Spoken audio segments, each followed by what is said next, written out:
Hi there, I'm doing a kit breakdown for Yemoja. So I start with the Omi bar, which is the most interesting part of the kit. The 1, 2, 3, 4 are very easy to understand, hard to use, but easy to understand. So Horomi. So it's a unique mana bar, just like Cullen's Rage. Any mana that you do buy, any MP5, any mana heals, they just apply to your health bar. So you buy a Book of Thoth, it'll give you health instead of the mana, just at a bad rate, but it will give you health.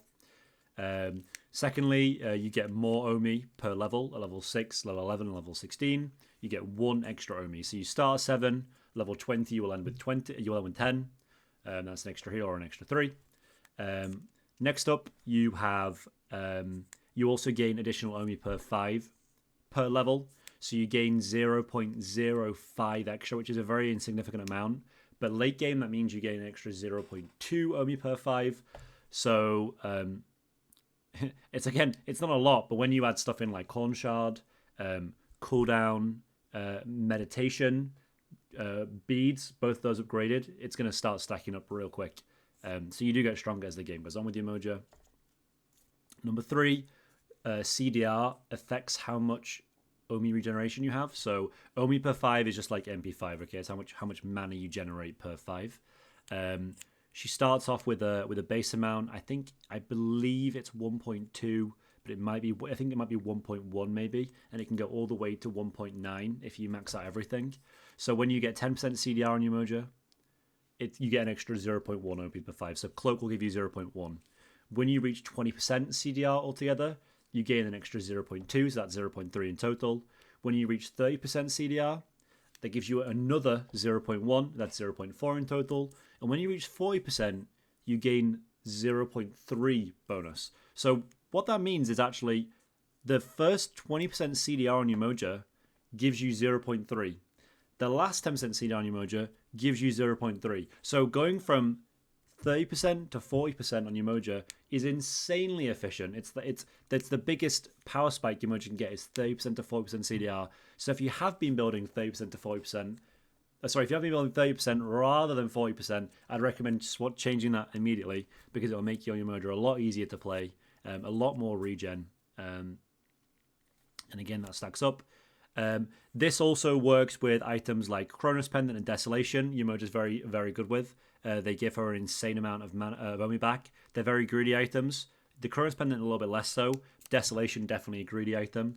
It gives you an insane amount of Omi back. The maths on it is insane. I can go over it. I have gone over it in another video. I'll link that in the description. But it's really complicated and it's not worth your time here. Just build CDR, okay?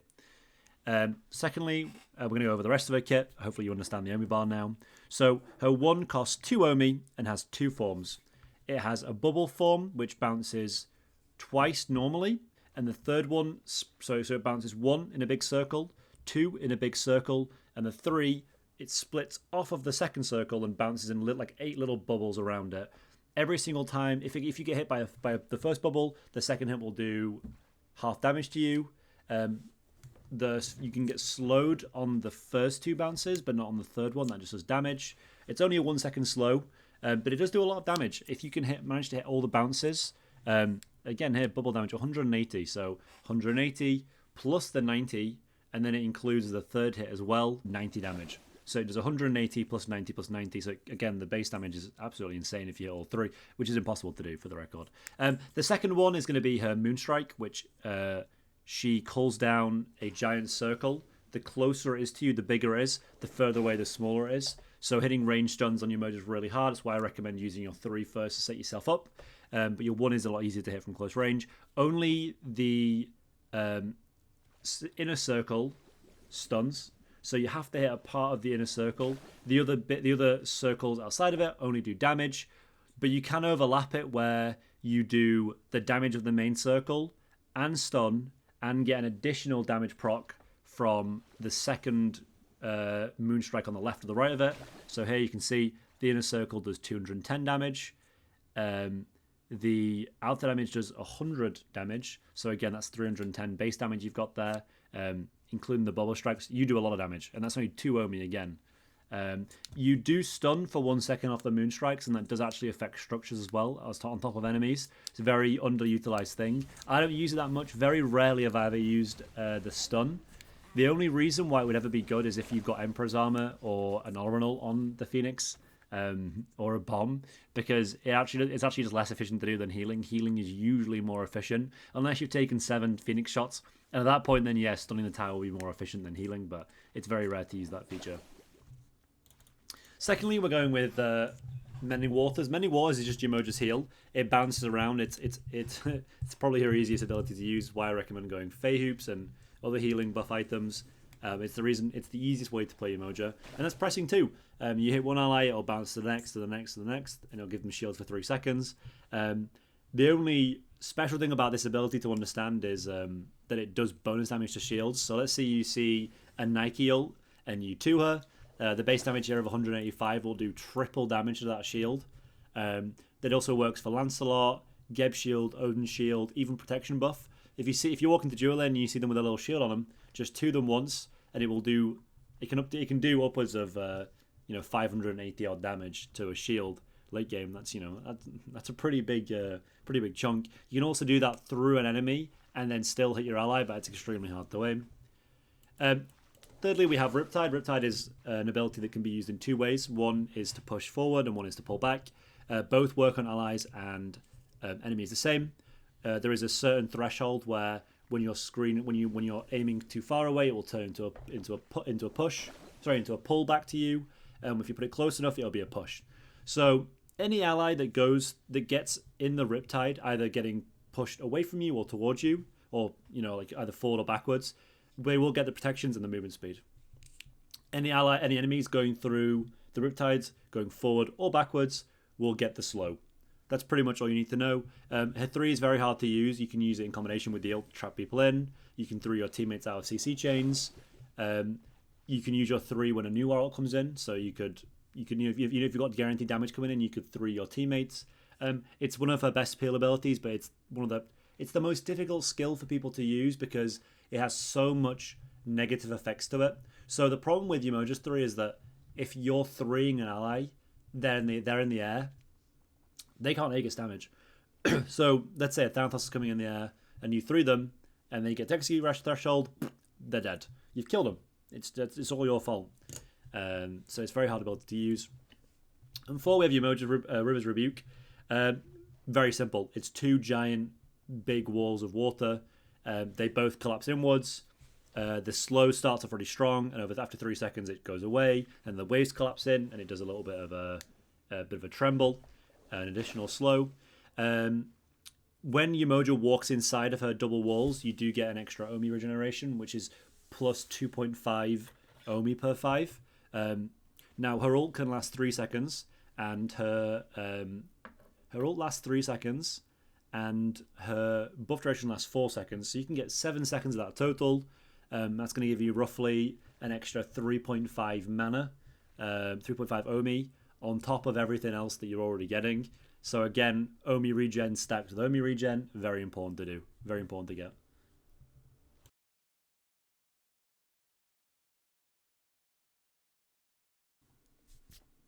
Hey guys, this is the Yemoja build part of the guide. This is for Season 11, obviously last year of Smite, so this will stay relevant the entire year. 2 things we're going to pay attention to is 1, the type of build you're going for, whether you're peeling or going to play in the middle of the team fight, and 2, maximizing your CDR to get more Omi regen. It's most efficient at 40% CDR.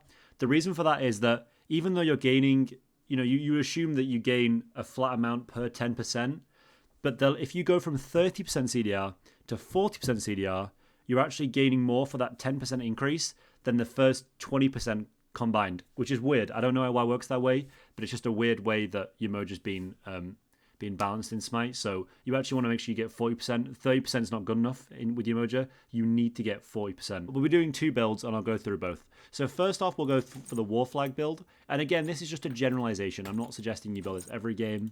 Okay, number 1, we're always going to build Cloak. We want the CDR very badly. Now, if you're not confident in Yemoja, you can just go Thebes. She's very strong early game. You can do this kind of build if you want. If they do have 4 physicals, I'd recommend building something like a Sov. You can go Breastplate. I wouldn't recommend it. I'd recommend going Sov instead, doubling down on the healing. And then later on, you can end up going for more CDR with Cronus Pendant and Fey Hoops. But for this kind of build, my core build will usually be a very similar thing. which I will do. I will do this preferably in all my games. These three together. All you need then is 10% more CDR. You've got two defense cloak, two defense aura items, and then here you've got 2 more items you can go. On Yemoja, there's 2 items that are really good. One is Reaver, because you proc it so often. You proc it from distance. It's very efficient to go. I would recommend going Ethereal versus Tablet of Destiny gods, such as Merlin and Tiamat. You can also go Fey Hoops here, which is one of her best items in the game for Yemoja, because it does finish off your CDR cap, and it gives you shields that apply to everyone. Obviously with a cooldown now, but it doesn't matter. It's still a busted item and quite cheap as well. You can go for an item like Lower Sickle. The problem with this is that it's quite low prop, but it's fine. It's okay to go, but the mitigation that's giving your team is nowhere near what Fey Hoops is. So I will usually have this as a core build, and then I'll usually finish it off with something like a Reaver. Now, the reason why I'm not worried about Hunters doing damage here and I've got less Fizz defense than I usually do, first off, don't look at these numbers. It doesn't include these 2 stacking. I'm going to have about 250 of each here. The reason why I'm not worried about Hunters hitting me is because I've got so much range on Yemoja and so much mobility that if you're positioning correctly, you shouldn't need it. You're actually more worried about the mages, which is why you go Fey Hoops, because it means you win the poke trade versus them. So this kind of build is what I would recommend for like a War Banner, aggressive bruiser kind of build, and it does a lot of damage. Now, you also have the Peel variant of Yemoja, which is the variant that I'd recommend if you're not confident with her. And this is where you spam your 2s a lot. And it looks pretty similar to here, but you don't go Chronos Pendant instead. You just go for a Sov and a Fey Hoops. Where's Fey Hoops? Sorry. Yeah, so I'd recommend going something more like this. Now, you do need more CDR. The thing is, I wouldn't recommend getting Chronos Pendant at this point because you want to be peeling. You can go for it. You can go for it if you want. But if you're going for the peel variant in the build, I'd recommend going something else. I like Lower Sickle. I like items like Void Shield. I like items like even Pridwin's fine. You could even go defensive Pridwin. You could do this, and this makes you insanely tanky. It's a lot easier to play than this build, which is a bit more aggressive. This is very, very defensive. Relics with Yemoja are very easy. Yemoja is very unique in that, as I've spoken about before, with her passive, that when you get the Cloak of Aesthetic, which is the upgrade from... turn this off, sorry. When you get the Meditation upgrade, the Cloak of the Ascetic, I don't even know how you say it, Ascet. This is insanely busted for Yemoja because it gives her more cooldowns on top of the healing. I can't see a situation where you ever wouldn't build this on Yemoja. I know Horrific's strong. I would wait for this to upgrade to level rank 2 automatically with the assists on minions, and then upgrade to the 3rd tier whenever you can. Yemoja is so busted, if you can play it correctly, that going Beads 2nd is completely fine, because the upgrade gives her, again, more Omi. Other options are, if you're against Executes and you're worried about surviving, I'd recommend going a Shell. If you've got a mage like Tiamat and Merlin on your team and the game's even, I'd recommend going for a Bracer, because this Bracer, now there's a term in Smite called kiting, which is basically where you get to hit the enemy and run away before they can hit you back. And when you've got healing, that means you always win the poke trade. So kiting with this extra movement speed is really important. But realistically, between Beads, Shell, and Bracer, I don't really get anything else. Proccing Horrific is very difficult. I've done this again. Proccing Horrific is very difficult, so I'd recommend going one of these defensive options. So again, Shell default, Beads if you're worried about getting killed, and Bracer for your mages. And I'm just going to go over some of the builds that I've built in some of these games here. So Meditation, as always, no Horrific.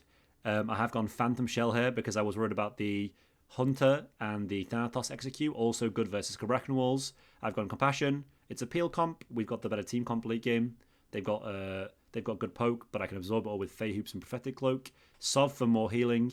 I've gone Ethereal to deny the Merlin, Tablet of Destinies, and Book of Thoth stacks. And I've gone Pridwin last. Could have gone Chronos Pendant here, but the extra shields again, combined with the Shell, mean that I will never get executed by the Thanatos. And again, this is like a Masters level game in EU, so good players all around. Second, let's go with the next Yemoja build. Okay, so this game, they were 4 physicals and an Aokwang. So I've gone Meditation, as always, upgraded at rank 3. I've gone Beads to immune the Aokwang Execute. I've gone Sentinel's Embrace this game because I'm worried about getting executed, so I don't actually want to take more damage from their range gods. So I've gone Sentinel's Embrace as a rare treat. I've gone Breastplate Rush here because I wanted the CDR early, and I knew that I was going 30% second again for their poke. So this gives me 30% CDR early on. I was then going to go for a Rod of Asclepius, which gave me my 40% CDR and increased healing from my 2 and my meditation, which just makes their game very unplayable. That was the build behind that one. I thought behind that one. Let's go with another Yemoja build. Okay, this is a damage Yemoja game. Let's not go over this one. That wasn't an assault game, actually, I think. It was an assault game.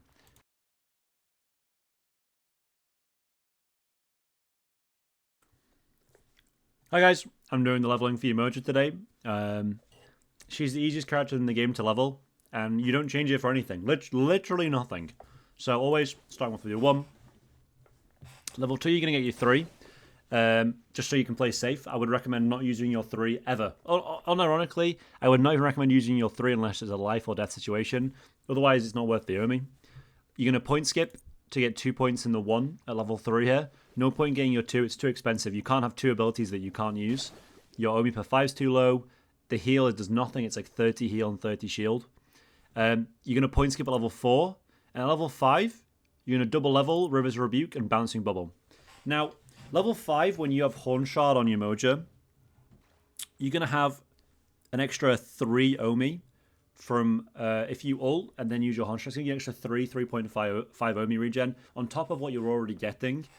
You could easily kill an ADC. If they're full HP and you hit everything, every stun in the ult, you will kill them 100 to 0. Level 6, you're going to start putting points in the 2. You do want that. You will start getting your cloak online. You start backing. You might have a chance to use that at some point. We're going to finish maxing out the 1 here. Otherwise, putting points in the 2. And then from then on, super easy. Max the 2, max the 3, max the ult. The ultimate isn't actually that good for Yemoja. The CC doesn't increase, the duration doesn't increase, the cooldown doesn't go down. It's just damage. It's not worth it. The 3 increases protections, and I'll show you. The ult does nothing. It's just damage. It's a terrible ability to level. Once you get it rank 1, that's it pretty much. That's all you need. Whereas the 3...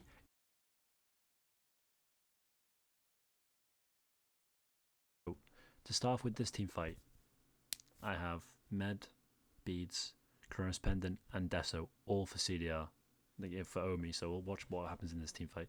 So I'm going to put it in slow motion, I think, and then turn the volume down, and we should just go from there. So we start off here just throwing some 1s down for a bit of poke, because we're in the Titan fight. Again, I don't need to 2 because nothing's happening yet. The Than is in left, so everyone else on my team is full HP. We end up forcing their shell here. And I see the Mammon on the side just flash on the screen there, and I see the Wukong engaging. So because I know a fight's about to happen, the Titan's on our side, it's a good fight. So I immediately throw my ult.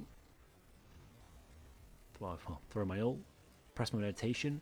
The second you get this, as soon as I med while this increases after my ultimate, the amount of Omi I'm getting a second is an absolute joke. You're gonna see I go from 1 bar of Omi, and you're gonna see how rapidly it rises. 3 bars. 4 bars, another 2 bars, 3, 4. Like, the amount of Omi I'm getting is an absolute joke. I'm spamming abilities and solving infinite mana here. Just healing my team the entire time. Looking for a double stun there. I actually use my beads for CDR, and I'm weaving stuns in. Again, my squishy's already dead. That's the peel I can do. Now I'm just going for kills. The second I get a kill, you see, 1 Omi bar. Boom, instantly back up to 3 again. And again, more range stuns there. So with Yemoja, this fight here, because it was in a lane, using my 3s didn't really make much sense. Like, people were already trapped in, people were already fighting. The 3s are really good if a fight's breaking out that you don't like, or you want to engage. The 3s are fantastic, besides peeling. Usually the 1 and 2 are just more safety. And again, the reason I use my 1 more this game is because I do have more damage. So the more peel you build, the more healing you want to do. So I'm going to go through and count the amount of Omi I use in this team fight. So 2, 4, 6,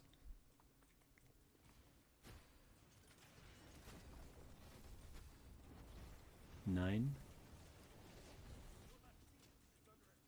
12, 15, 17, 19, 21, 23, 25, 27, 29, 31, 33, 35, 37. So 37 Omi used there in roughly 30 seconds. So obviously a bit of crazy Yemoja stuff going on. That is to do with Desolation and Chronos Pen, to be fair, but yeah, quite a lot of MUs there. And here's another team fight. Just depends on how you're going to play it, but this again is another team fight where, again, I've got the Cloak, I've got Breastplate of Vigilance because they've got triple auto attackers. I've got Erosion for the Odin and the Geb. I've still got Meditation. I've got the Phantom Shell for the Odin. Like I said, one of the top 3 relics. And here we're going to just show a teamfight situation. So I have a Yenis and a Marty, which are typically a lot safer backliners because they can just use portals and go in the sky. So it's actually my life is really important here. So you're going to see me play my life a lot more and just do damage rather than peeling for my team because they don't need it. So we'll start off playing the clip here. Just get 1 heal off as we're trading poke. But nothing's really happening, you know. Odin's got Sunring X, and we see a port on the side here, and I know as long as the Freya doesn't insta-banish me, I will never die. So I walk in, and I insta-ult to block off the hunters, split them up. I instantly drop and place a bomb to make sure that I'm reducing the tower's attack speed if a fight were to break out and my team were to get Odin caged off, that I wouldn't die immediately. Throw some ones down to try and slow, they ended up walking through. Throw a few ones down here as well. Luckily my Gil goes in as well. I stopped the Geb 3, because the Geb 1 with my Yemoja 3, and as you can see here, all 5 people in front of me, so healing won't do anything. I'm going to Odin cage anyway, so I just blitz down some ones here. Pop Meditation again, super important. You see the second that I use my ult here, you know, see, sorry, look, I've still got this going, and I have pressed it a bit late here, honestly, actually, but I end up using Omi here, yeah, way too late, so actually ignore that, but you're supposed to do it. And yeah, we get some ones going, try and get some 3s there. If Geb didn't guide to the Yanis 2, he would have died later on. And a fight from this game is going to be the first fight. I think I saw both Duelane walk to the purple buff here. So I'm walking in. Thor's in right jungle, so they're ready to follow up. They do start walking towards me here, so I assume someone's here. And unfortunately, the Freya's here. Luckily, the Freya whoops the Geb ult. But either way, I instantly throw my ult up here, splitting the Xbalanque and the Freya up, and Freya's just used the majority of the damage, and I see she ults. I get my throw on the ground and start running on a straight line, pop my horn shot on my Meditation when I've got my ult down, and now they just use Freya 1-2, Thor's in the air, Freya ult, Geb ult, Xbalanque ult. That's all the resources gone, so even though I'm super low, because they have an untraditional comp, like I can walk back in pretty safely here. So I throw my ones down, slow the Freya. I know that stun's guaranteed that's a stun. It's not even, like, it's never a question in my mind that this is not a stun there. She's already slowed. Like the way, especially with her moving slow because of the auto tag. I know she's getting stun guaranteed. My Marty and Thor will kill her if I don't, so I instantly threw away there because she has to beads it, which she did because she kept autoing. So again, that's now Freya 1-2, Freya 1-2 beads, banish and ult down. So I get to come back in again. So resource management of just my health bar. I can't walk back in just yet because I'm not sure if Freya 2's up again, but I do come round. Freya banish again, and I throw away again. So just using your Motor 3 to kite for certain abilities is super important. Throw an ult on my Marty here for extra sustain, and I have to decide now between my 2 and my 3. I do use my 3 here to try and peel. It wouldn't have mattered anyway. I'm pretty sure he dies regardless. The 3 is just try and interrupt his CC combo and shove him away. He did beads it. I end up juking a few autos and then end up surviving again. And just another thing here again, like this just shows like one of those games where I'm allowed to walk up there. Like they have no mana. They have no ults. I'm 50 HP and I get to walk off free because they haven't got anything that can kill me.